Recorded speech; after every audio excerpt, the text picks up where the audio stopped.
Everyone, सुमध्याह्नम। आज मैं आपको सिखाऊंगी संबोधक। तो संबोधक क्या चीज है?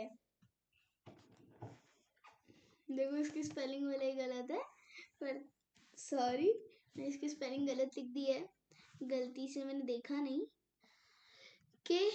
तो संबोधक है क्या चीज यार? मेन चीज आपको पता होनी चाहिए ना, संबोधक क्या होता है। जैसे कि ये एक सेंटेंस होगा, मतलब सॉरी गाया हो गया। नीलू भाई के साथ स्कूल जा रही है। जाना के साथ मतलब क्या बोले मैं आपको, नीलू भाई हो गया, नीलू भाई, बस ये अलग हो गया। के साथ छोड़ दो। स्कूल जा रही है, स्कूल जा रही है, नीलू भाई स्कूल जा रही है। अब इनको कनेक्ट करने के लिए आपको एक शब्द चाहिए ना, कुछ तो शब्द चाहिए। जैसे कि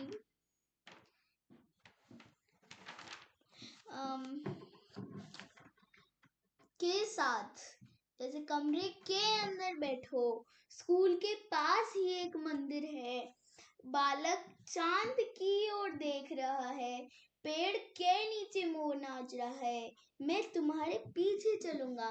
तो ये बहुत सारे ये हैं संबोधक। की ओर, के अंदर और के नीचे, जिन शब्दों के साथ के इस तरीके से आते हैं ना, के और ने,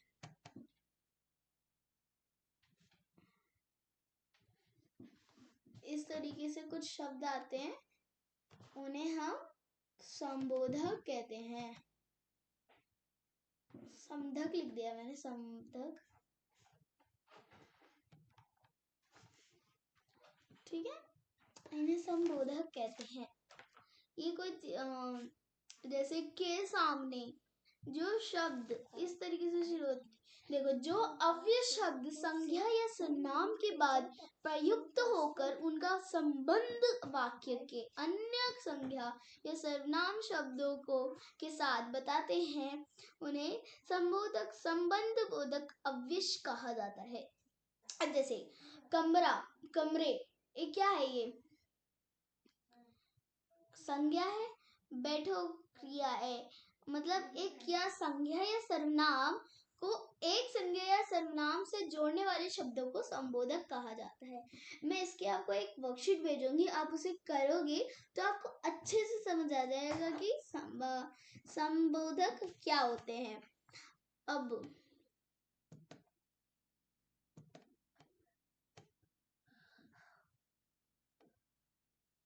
मैं आपको इनकी कोई एग्जांपल दे देती हूँ।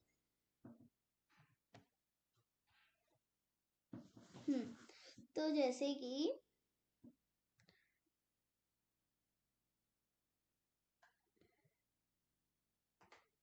कमरे, if you want to note it, you can note। कमरे के अंदर नहीं, हाँ, कमरे के अंदर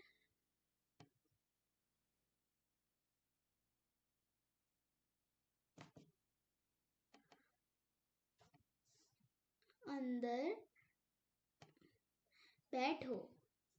ये क्या कह रहा है? कमरे के अंदर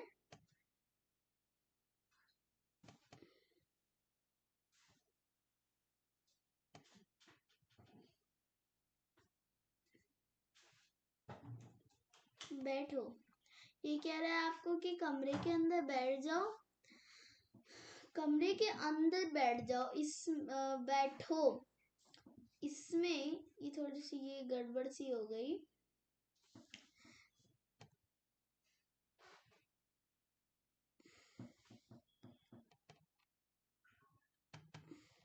हाँ, अब ठीक है।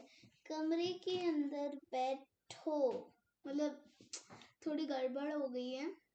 कमरे के अंदर बैठो, इतना हो गया। कमरे के अंदर बैठो।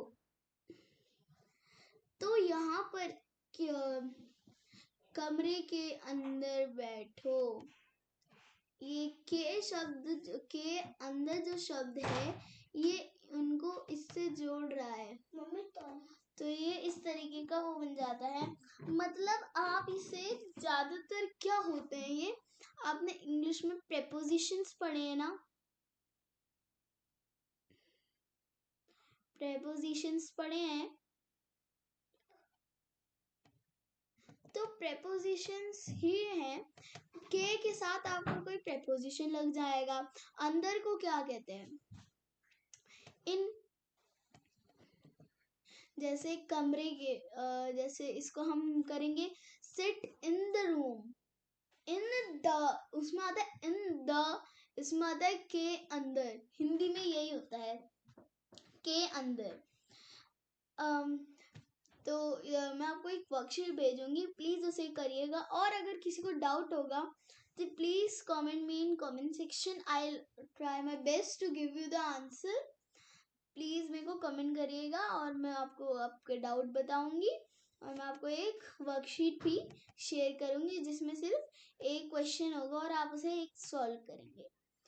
ठीक है, धन्यवाद। आप सभी का दिन शुभ हो।